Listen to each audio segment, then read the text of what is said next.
Il n'y a rien de personnel, on va dire. Ouais, c'est... Chacun voit ça comme il veut. You know, Damian's such a smart fighter. Amin did say that to us. You know, he says, I know Damian's smart and I'm going to have to be even smarter than usual to counter him. Non, je reviens pas pareil, je reviens avec une détermination en plus. Faut savoir que je suis parti 6 semaines de mon domicile. Donc quand on part 6 semaines, on laisse sa femme et ses enfants. Déjà, tu sais que tu investis sur toi-même, tu sais que tu dépenses de l'argent pour devenir encore meilleur. Donc voilà, je pense qu'il y a une motivation encore supplémentaire. Et voilà, on veut prouver que bouger et investir sur soi-même, ça a du bon. Ouais, il y a du sérieux en plus, il n'y a pas de pression supplémentaire, mais voilà, on est focus sur l'objectif.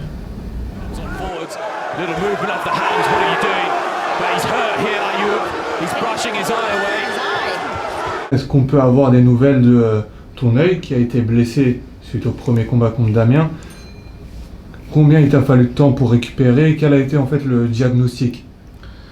Alors à la base, avait été diagnostiqué une fracture du plancher orbital avec incarcération du muscle oculomoteur. Donc ça veut dire en gros, pour parler français, c'est 6 à 9 mois d'arrêt. Et finalement, il s'est avéré que j'avais pas de muscle touché ou quoi que ce soit. Et j'ai pu reprendre les sparring au bout de 6 semaines. Ok, toi tu t'es pas senti vraiment gêné, on va dire, par cette blessure sur un long terme, on va dire?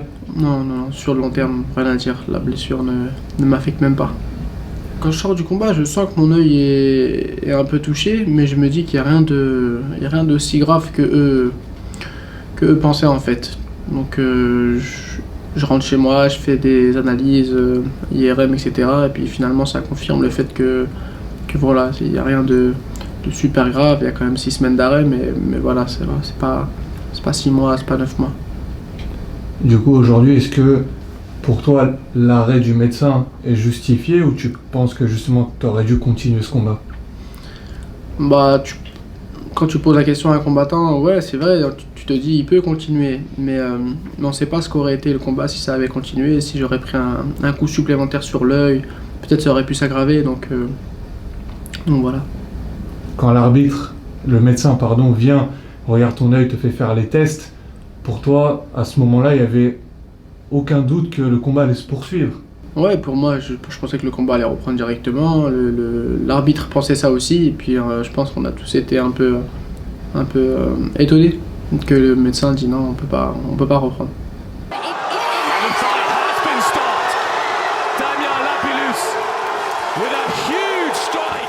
Sur ce combat, je me suis senti bien, je commençais à bien dérouler mon panel technique, mon cardio était super, j'avais rien à signaler sur ça. Physiquement j'étais bien, voilà, j'attendais juste de pouvoir déballer encore plus mon panel et enchaîner sur le deuxième, enfin la fin du deuxième puis le troisième round.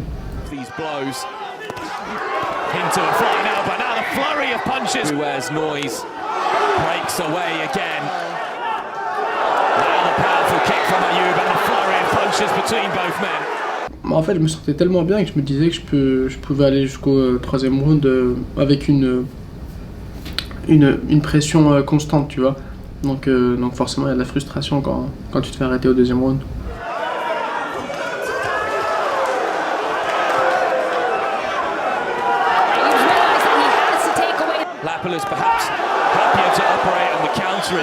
Suite à ce combat, j'imagine que pour toi et pour ton manager Guillaume Pelletier, la revanche, ça a été quelque chose qui vous est tout de suite venu à l'esprit. C'était obligatoire pour vous, cette revanche? Ouais, pour moi, une revanche, c'était inévitable, on va dire. Je pense pour moi, pour mon coin, mon entourage, pour le public de Arès. Donc voilà, je pense que c'est... Eux-mêmes, Arès l'ont compris, c'est pour ça qu'ils ont proposé une revanche.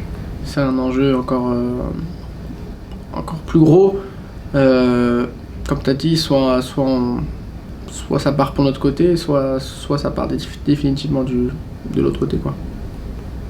Est-ce que tu trouves que ce combat peut, on va dire, être une sorte de quitte ou double, dans le sens où si tu perds, ça peut être compliqué dans le sens où ça ferait 3 défaites d'affilée, 2 fois contre la même personne, mais si tu gagnes, ça permettrait limite de balayer les 2 derniers revers et de te relancer pleinement? C'est ça, c'est ce que je me dis, ouais. Aujourd'hui, j'ai la chance de pouvoir faire un gros comeback dans l'organisation Ares. Et avec une victoire, ça changerait tout le cours de la carrière. Ce combat, je pense que personne ne va vraiment changer, on va dire, son game plan. Donc voilà, je pense qu'on aura la réponse le 3 novembre de cette manière. Amine, lui, a l'air d'avoir un peu plus de pression étant donné qu'il en parle beaucoup tous les jours. Mais voilà, la réalité, c'est que les combats, c'est pas sur Instagram. Les combats, c'est dans la cage. La réalité, c'est que ça ne m'atteint même pas. Tous les jours, il part sur Instagram, il me notifie, il parle de moi. Donc... Non, moi, ça me fait rire ce qui s'échange sur les réseaux parce que voilà, il y a des gens qui en font un métier, quoi, qui sont dévoués à ça. Moi, je le fais parce que en vérité, ça me fait rire, tu vois. Les gens, ils aiment bien se prendre au sérieux, ils aiment bien tout ça. Moi, ça fait partie du travail, on va dire, tu vois. Tu crées la communication autour du combat, tu fais parler pour le combat, et voilà, les organisateurs sont contents, le combat avance, et puis les gens, ils regardent. Il n'y a rien de personnel, on va dire. Ouais, c'est... Chacun voit ça comme il veut. On sait que depuis quelques jours, il y a des soupçons de dopage qui traînent autour de Damien Lapillus, son adversaire. Est-ce que c'est quelque chose qui peut déstabiliser à quelques jours du combat? Est-ce qu'on réfléchit au fait de... est-ce qu'on prend le combat finalement ou pas? Comment vous avez réagi à ça? Alors comment j'ai réagi aux soupçons de dopage de Lapillus? En fait, au départ c'est très spécial parce que tu dis mince, il s'est fait attraper, du coup est-ce que le combat il va être maintenu ou pas?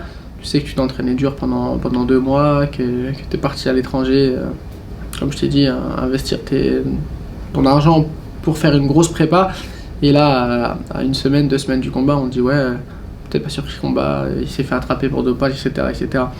Donc voilà, premièrement c'est on va dire les sentiments qui viennent, et ensuite tu te dis écoute, moi je sais pourquoi je me bats, donc le combat il sera maintenu, et puis voilà, je vais me battre pour prouver que un mec qui ne se dope pas peut battre une personne dopée, quoi, et je vais montrer que ce sport il doit rester propre.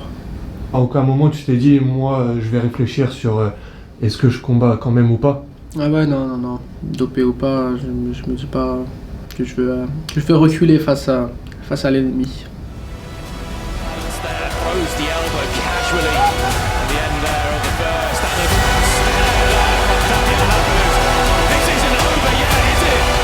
Ouais, ce combat, je pense que ça va être une guerre sans précédent.